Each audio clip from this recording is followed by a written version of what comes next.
ለዚህም በዛሬው ዕለት ለሀገራዊ ምክክር ጉባኤ አማካሪዎች ያዘጋጀውን የግንዛቤና የክህሎት ስልጠና መስጠት ጀምሯል። በአዲስ አበባ እየተካሄደ የሚገኘው ይህ የአመካካሪዎች ስልጠና ከዛሬ ሰኔ 11 ጀምሮ እስከ ሰኔ 17 ቀን 2018 ዓ.ም ድረስ ለ7 ቀናት እንደሚቆይም ተጠቁሟል። በስልጠናው መክፈቻ ላይ የተገኙት የኮሚሽኑ ዋና ኮሚሽነር ፕሮፌሰር መስፍን አርአያ እንደገለጹት ይህ የስልጠና መርሃ ግብር ልዩነቶች በምክክር የሚፈቱበት፣ በግልጽነትና በመግባባት የሚቀረፉበት፣ ኢትዮጵያን ለመገንባት በጋራ በሚደረገው ጉዞ ላይ ሌላ አንድ ትልቅ የምዕራፍ ስኬት ነው ብለዋል። አመካካሪዎችም ይህን ትልቅ ሀገራዊ ኃላፊነት በታማኝነት የሚሸከሙ ባላደራዎች መሆናቸውን የጠቀሱት ፕሮፌሰሩ ራሳቸውን የሀገሪቱን ማህበራዊ፣ ህዝባዊ፣ ዲሞክራሲያዊ መጻኢ ዕድል በጋራ የመገንባት ታሪክ ሰሪዎች አድርገው ማየት እንዳለባቸውም አሳስበዋል። ይህ ስልጠና አመካካሪዎች የእያንዳንዱን ኢትዮጵያዊ ክብር የሚጠብቁ እንዲሁም ለሰላም፣ ለፍትህ፣ ለአንድነት ያላቸውን የጋራ ምኞት የሚያሳኩ ምክክሮችን ለመምራት የሚያስችላቸውን እውቀት፣ ክህሎትና እሴት ለመጨበጥ የሚያስችል ነውም ብለዋል። አመካካሪዎች በጉባኤው ወቅት ሁሉም ተሳታፊዎች እኩል የመናገርና የመሳተፍ ዕድል እንዳላቸው ማረጋገጥ፣ በውይይቱ ወቅት የሚነሱ አለመግባባቶችን በአግባቡ መምራት እንዲሁም ውይይቱ ወደ ጋራ መግባባት እንዲያመራ መንገድ ማሳየት ይጠበቅባቸዋል ነው ያሉት። አመካካሪዎች ይህን ትልቅ ሀገራዊ አደራ በትህትና በገለልተኝነትና በትዕግስት እንዲወጡ አደራ ብለዋል። አመካካሪዎች ከምንም በላይ የውይይት ሂደት ጠባቂዎች ናቸው።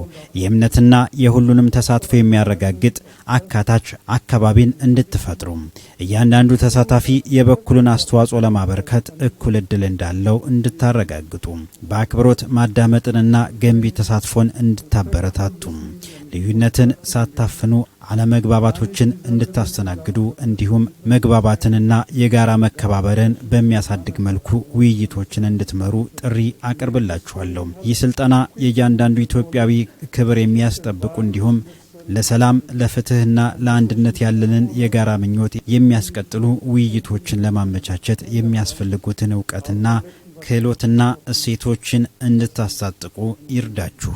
በተባበሩት መንግስታት የልማት ፕሮግራም የኢትዮጵያ ተወካይ ሳሙኤል ዶ በበኩላቸው አመካካሪዎች በሂደት ውስጥ የሚነሱ ልዩ ልዩ ስሜቶችን በአግባቡ መረዳትና መለየት መቻል ይኖርባቸዋል ብለዋል። ስሜቶችን በጥንቃቄ በማስተናገድም ወደ ገንቢ የጋራ ተሳትፎ እንዲቀየሩ መርዳት የአመካካሪዎች ዋነኛ ሚና ሊሆን እንደሚገባ አጽንኦት ሰጥተዋል። አመካካሪዎች እነዚህ ስሜቶች መለየት፣ ለእነሱ በኃላፊነት ስሜት ቦታ መስጠት እና ወደ ገንቢ ተሳትፎ እንዲቀይሩ መርዳት መቻል አለባቸው። ከመንፈሳዊ እሴት አንጻርም ይህ ሂደት የዚች ታላቅ ሀገር ትልቅ የሥነ ምግባር መዋቅርን የሚነካ ነው። እያንዳንዱን ኢትዮጵያዊ ወደ ትህትና፣ ወደ ታማኝነት፣ ወደ ርህራሄ እንዲሁም እርስ በእርስ ለመገናኘትና ለመቀባበል ወደሚኖር ኃላፊነት ይጠራል። በኢትዮጵያ የስዊድን ኤምባሲ ምክትል ኃላፊ ሄድቪግ ሎሃም ለምክክሩ ስኬታማነት ስዊድን የበኩሏን እየተወጣች መሆኗን ገልጸዋል። የሂደቱ አካል የሆኑ አመካካሪዎች በጉባኤው ወቅት ሀገራዊ ኃላፊነታቸውን በቁርጠኝነት መወጣት አለባቸውም ብለዋል። በውይይቱ ለመሳተፍ ድፍረትን፣ ለመመካከር ደግሞ ጥንካሬን፣ ርህራሄንና ስሜትን የመረዳት ብቃትን ይጠይቃል። ስዊድን ይህንን ሂደት በገንዘብ በዲፕሎማሲና አሁን ደግሞ በቴክኒክ ለመደገፍ እድል በማግኘቷ ተደስታለች። ይህንን ይበልጥ ሰላማዊና የተባበረች ኢትዮጵያን ለመፍጠር እንደ አንድ አቅም ያለውን አስፈላጊ እርምጃ እንመለከተዋለን።